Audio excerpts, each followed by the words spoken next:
Hi friends, welcome to MOPS. I'm so glad you made it. I don't know how your week is going. I hope it's going well. My week is going a little bit hard. It feels like this is just life. It feels like this is just one of those weeks where literally everything goes wrong and nothing goes right, and I can be tempted to feel like everyone and everything is the worst. So I'm so glad for this opportunity to get together with fellow MOPS mamas and be reminded that I'm not alone and everything is actually not the worst, and everyone is not the worst. Everyone is actually great, and that I'm doing fine. So thank you for being here. I wanted to tell you, so Sanctuary's children's pastor Shelby Swanson has been putting together some really great resources for families during this time. Some of you may have seen it on Facebook. And she had shared a prayer several weeks ago that I've been praying with my kids in the morning while we wait for the bus on the mornings that we're on time, which is not all the time. But it's great, and I wanted to pray it over us. I found it really helpful, and I wanted to pray it over us this evening. Here it is on my phone. Okay. God, may God be in my head and in my thinking, in my eyes and in my seeing, in my ears and in my listening, in my mouth and in my speaking, in my heart and in my understanding, in my hands and in my serving. May God be in my practicing. I want to act like Jesus. Amen. So I pray that over us this evening, that he would be in us and with us, and that his spirit would encourage and strengthen us in our hearts and through our sisters, and that we would be able to give that to each other and to our families and to the world. Welcome. I'm very excited about this evening. Next meeting, which is in 2 weeks, we will have, this is really cool, Sarah Wester. Some of you might know her, or you may know her husband, Kyle Wester. Huge supporters and friends of our MOPS group, and wonderful people. Sarah is also a licensed practical counselor. She's a child therapist. She's worked at the Parent-Child Center of Tulsa for a long time, and she is going to speak with us about helping our kids navigate all the feelings and experiences of the past 6 months. So, and right now. So I'm really excited about that. I feel like it's going to be so helpful. Every time I hear her speak, I'm like, oh my gosh, sorry, I had to check on my dog. He is getting old, and his going outside to go potty is declining. Peanut, go outside, go potty. Go outside, go potty. Go outside, go potty. He not listening. Anyway, Sarah's great. So I'm really excited about that. That's in 2 weeks. This week, right now, tonight, Devin and Lauren have put together such a cool craft. So we had something else planned for this week, and then I had to move it. Came through, they pulled it off, they did all this crazy ton of work, and what I appreciate most is they have set it up. They think a lot about how can they set up an activity that we can all do, that we will all find fun and enjoyable and also manageable. They don't want anyone to feel like they can't be successful at any of these activities, so they work really hard to set us all up for great success, which I am so appreciative of. So that's coming. And then also Pastor Janice is going to share some encouragement with us. Again, I don't know what your week or 2 weeks or month or 6 months has been like, but I am in desperate need of some Pastor Janice encouragement. And so she's going to share with us, and I am ever grateful for her and her wisdom and encouragement. Good evening. I've had something on my heart lately that I've been pondering that has been an encouragement to me, and I hope as I share it with you that it'll encourage you too. I keep thinking about the analogy of trapeze artist at the circus. Yes, at the circus. They're way up in the air, up at the top of the tent, holding onto a bar, swinging back and forth until they let go, grab another bar, and swing on over to the other side. It's not the swinging that's scary to me. It's remembering that they have to let go of the first bar in order to catch the second bar, and that there's a moment in between that they don't have their hand on either bar. I think we're living in that in-between place in the air. The familiar and safe feels like it's gone. What's going to happen next? We don't have a grasp on what's ahead. As a therapist, we sometimes ask our clients to talk about their what ifs. What if my child doesn't get into the magnet school? What if I go to that small group and I look stupid or no one talks to me? What if my husband wants a divorce? We do that to help them see that in most cases, it's not the end of the world. They are resilient, and they and their families can go on to lead a very good life. It may not be what they planned, but it doesn't mean it's the worst thing ever. My husband, Brent, is a very grounded or practical optimist. Though I'm pretty optimistic myself, I'm more imaginative and creative than he is, which, as some of you know in your own life, that great imagination can be used for good, or it can quickly go to the dark side. If I say, but what if? He tends to say, we'll get through it, and everything will be all right.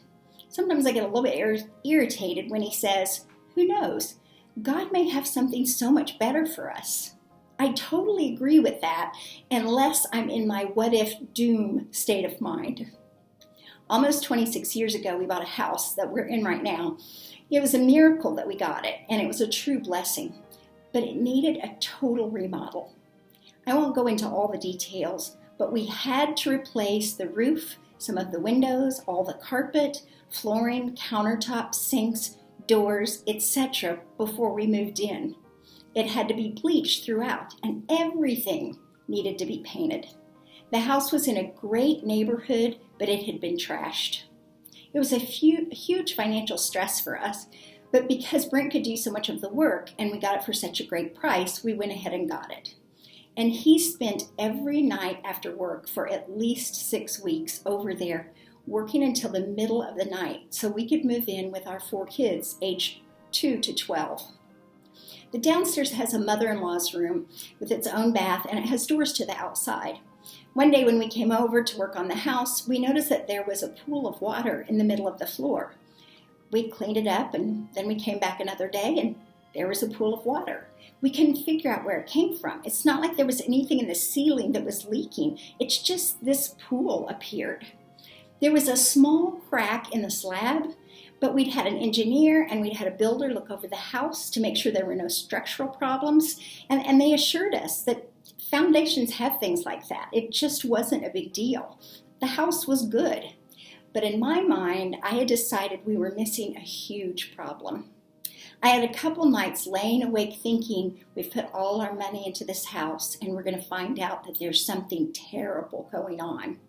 In fact, one night I decided it was an underground spring that was going to bubble up through the crack and be an ongoing flood, because you know how often that happens in Oklahoma, those springs just bubbling up. Brent, of course, calmly said, well, if it is, we'll figure out how to get it repaired and it will be fine. What was so strange was that some days it was there and some days it wasn't. One night he was there at 2 a.m. painting that very room, and a huge thunderstorm hit. He decided to stay through the storm and keep painting because he didn't want to drive home in the midst of this torrential rain. He painted for a while and looked over, and the puddle had formed again. It had been dry when he came. But then he looked, and there was a little trickle of water. And we realized that by morning, the trickle had dried up and only left the puddle. There was a little dip in the slab. And so when the water came in through the door, it just ran right down there. And then it was dried up in the morning. So I don't know how he fixed it, but it was a simple fix. I don't know if he put caulk around it or if he did some kind of thing to reseal the door. But it was less than 10 minutes to fix it, and it cost less than $10. All of that in-between anxiety was for nothing. Most of our anxiety is in the in-between time, the time when we don't know what's going to happen next, the reaching out for the bar and not sure you can catch it. What are you on edge about right now? Are you afraid you'll fail? That you aren't doing this life right? Maybe that things are going to fall apart? That you won't be able to move on to something good? That you won't be able to catch that next bar? I believe we have a safety net in God. God is always there, and He always protects that, provides that for us. We're safe in Him. It doesn't mean that things are perfect, and sometimes they're really bad. But I do believe that He is with us in it all. He is present to comfort us, and somehow, inexplicably, He gets us through. It doesn't mean it doesn't hurt. I think about if I was on a trapeze and I missed the bar, how hard it would be to fall from such a great height onto a rope net. Circus performers make it look easy. Yes, a net would keep me from dying, but I think the impact of that rope would be really hard. But even though it would be painful, we have the chance then to get up and climb the ladder and try again. It takes effort. When we hit hard times, it's easy to want to curl up in a ball and hope it'll all pass. And there is a time for that. Scripture says weeping endures for the night, but joy comes in the morning. We let ourselves grieve when we need to grieve, and sometimes we grieve what could have been or what should have been. And then we crawl out of the net and we start to climb back up. That's been comforting to me over the years. But this time, when I was thinking about the whole trapeze artist analogy, I realized that I was always picturing myself on the trapeze alone. And I remember reading something from Henry Nouwen about trapeze artists, that he had traveled with some trapeze artists. And it reminded me that most trapeze artists aren't alone. So I'm going to read you a little quote from him that goes with this. When the circus came to Freiburg 2 years ago, my friends Franz and Rennie invited me and my father to see the show. I'll never forget how enraptured I became when I first saw the Rodleys move through the air, flying and catching as elegant dancers. The next day I returned to the circus to see them again and introduced myself to them as one of their great fans. They invited me to attend their practice sessions, gave me free tickets, asked me to dinner, and suggested I travel with them for a week in the near future. I did, and we became good friends. One day, I was sitting with Rodley, the leader of the troupe, in his caravan, talking about flying. He said, as a flyer, I must have complete trust in my catcher. The public might think that I am the great star of the trapeze, but the real star is Joe, my catcher. He has to be there for me with split-second precision and grab me out of the air as I come to him in the long jump. Does it work, I ask? The secret, Rodley said, is that the flyer does nothing and the catcher does everything. When I fly to Joe, I have simply to stretch out my arms and hands and wait for him to catch me and pull me safely over the apron behind the catch bar.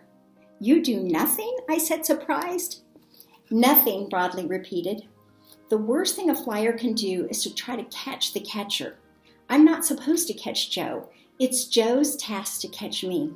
If I grab Joe's wrists, I might break them. Or if he grabbed mine, or he might break mine. And that would be the end for both of us. A flyer must fly and a catcher must catch. And the flyer must trust with outstretched arms that his catcher will be there for him.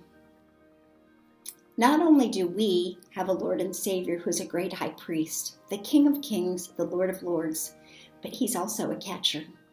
In the craziness of this time, remember, you're not alone. He's there with you. Henry Nouwen goes on to say, don't be afraid. Remember that you are the beloved child of God. He will be there when you make your long jump. Don't try to grab him. He will grab you. Just stretch out your arms and hands and trust, trust, trust. We are never alone. In Matthew, Jesus says, and be sure of this, I am with you always, even to the end of the age. Good night.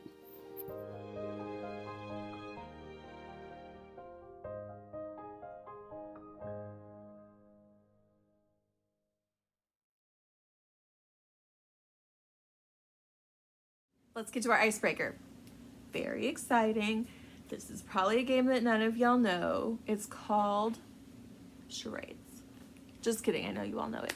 And it's pretty easy, I feel like, to do virtually. So I have emailed you earlier today 3 mom charade things.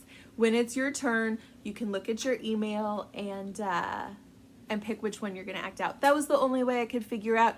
Instead of, like if you were gonna do it live in person, you would like draw the thing out of the bowl or whatever, right? But we can't do that, and I couldn't figure out how to like do it where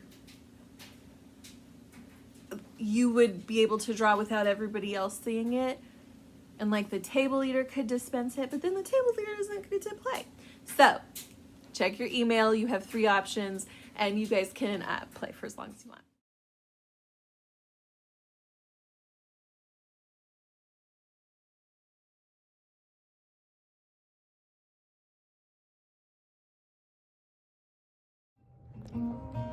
Hi.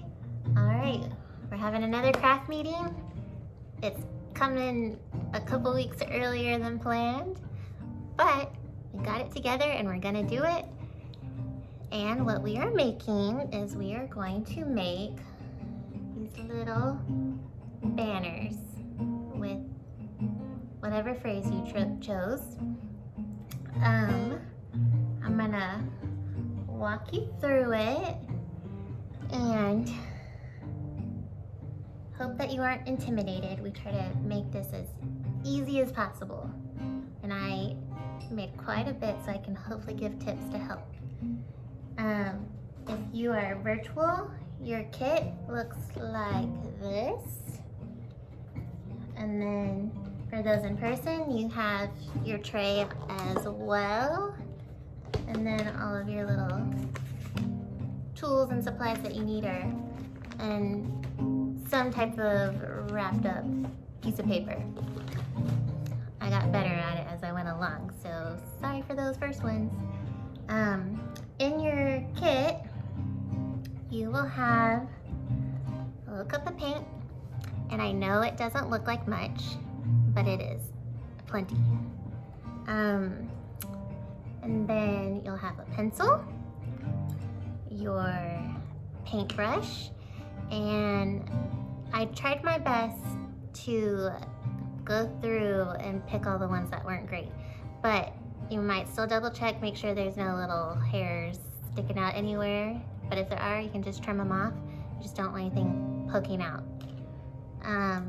You'll have 2 toothpicks, you'll have a paper towel, a popsicle stick, a wood dowel, your string to attach to your wood dowel when you're done, and then you'll have your piece of canvas. Now, we're on a budget, and we figured out how we were gonna do this. This is from drop cloth, and we cut these out. Hopefully it does not fray on you. We went through with this product called Fray Block. That should help prevent it from fraying, but if not, you can kind of trim it up. Clear nail polish might help, or something if you do find any, or if I accidentally missed some, I'm sorry. Lauren did that and then gave me some to do, and then I accidentally mixed them all up, so I apologize. And then, and Lauren also sewed these for us to put in our seam to hold our dowel. And then if this is something that you like and you want to make again, I will be posting the supply list again. I mean, I don't know if you want to make a bulk amount. Our supplies were based on that, but I'm sure you could find that. But the paint that we chose, I do feel like this is important because it really is helpful, and it's this Fabric Creations soft fabric ink, and it's good because it's thin and it doesn't bleed and it's perfect for getting these nice, straight, tight lines. I don't know if that's what you call it. But on your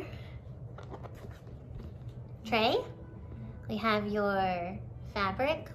I already taped it down for you, and behind your paper is carbon paper. I will walk through that, speed it up. You don't need to watch me do that whole thing slowly. But when you are done and you pull this off, you're gonna wanna be careful to not let the carbon paper slide across your fabric. I did tape the carbon paper to your paper, so hopefully you can just pull it all up at once, because it will rub off and it's kind of annoying to try and get off. And when you do pull off, make sure you're just taking the tape off that's attached to your paper, not the top and bottom ones that are holding your fabric down, because you're going to want to keep that all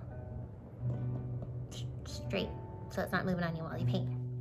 So I will get started with that and I'll take you through the steps, okay?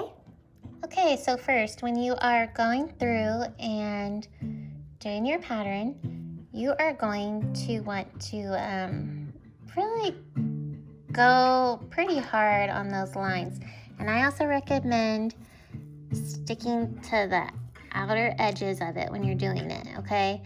Don't focus on where you're doing it so that your lines are straight. And so one trick that I have is you will use the popsicle stick. The popsicle stick will help you keep these lines straight when you can. You know, doing like O's and things like that, it can be a little bit easier to kind of go around and get an idea for that circle. But you know, sometimes with straight lines it can be kind of hard. Also, where it's helpful is to make sure that when you are doing those straight lines, and when you lay it out like this, and you can go through and do all across the tops and the bottoms and kind of move down through there, and it kind of just helps speed the process up along. So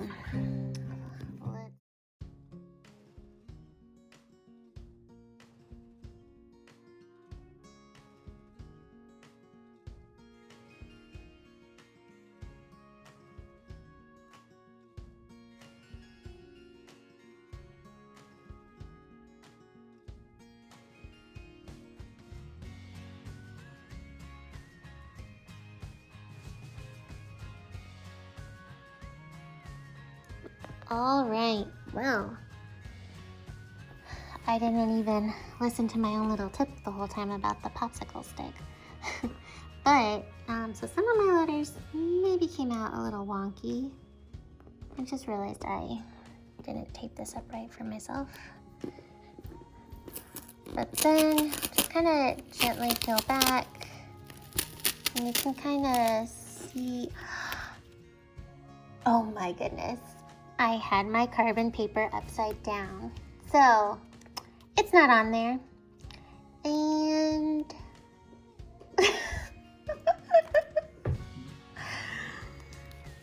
I'll come up with something else here, but don't do that. I didn't do it to yours. I'm pretty positive. So. All right.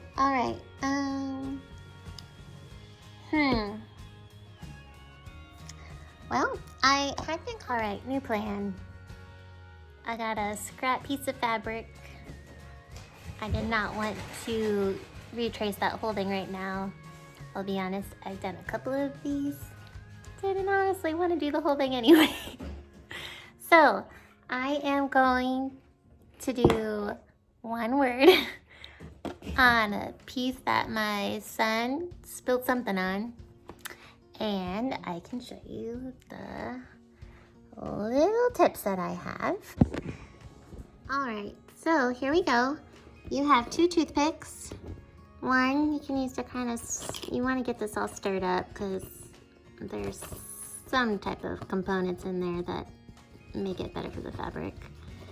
And then I recommend using a toothpick for doing your lines. It'll help you get them a little bit straighter than you can with the brush. I'll show you with the brush too. There are times where it's fine with the brush, but sometimes the toothpick definitely helps. And you kind of just tap it, rub it, poke it in like that.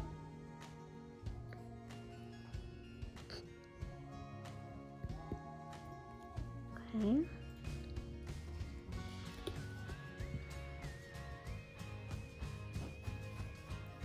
So that's doing it with this straight line.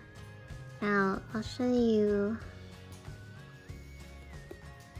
It's definitely helpful when you have these rounded lines. You don't need a lot on there. I'm trying to do this one-handed. You kind of drag it, almost like a pin. Okay, and you can also kind of dab it in. Okay, I'm just going to show you an example of these different lines, how it can kind of help. Whoop. So I got too much on my toothpick that time. So that's not good because then it kind of can drag out weird.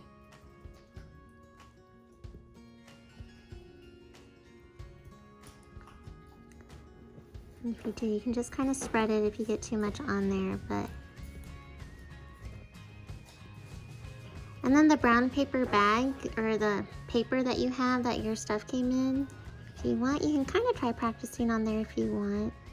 I mean, it's not necessarily going to go on the same, but if you feel like you need to get comfortable with holding the toothpick or the paintbrush, you could do it on there. Yeah, see, I made that too thick right there. Okay, well, now I'm going to show you how you can do it with the paintbrush too on the straight lines. And that is, we got the flathead brush, and you can just kind of tap it and drag a little bit. Just kind of gently do it like that. Okay. And again, you don't need that much on there. Just kind of dabbing it to fill it in.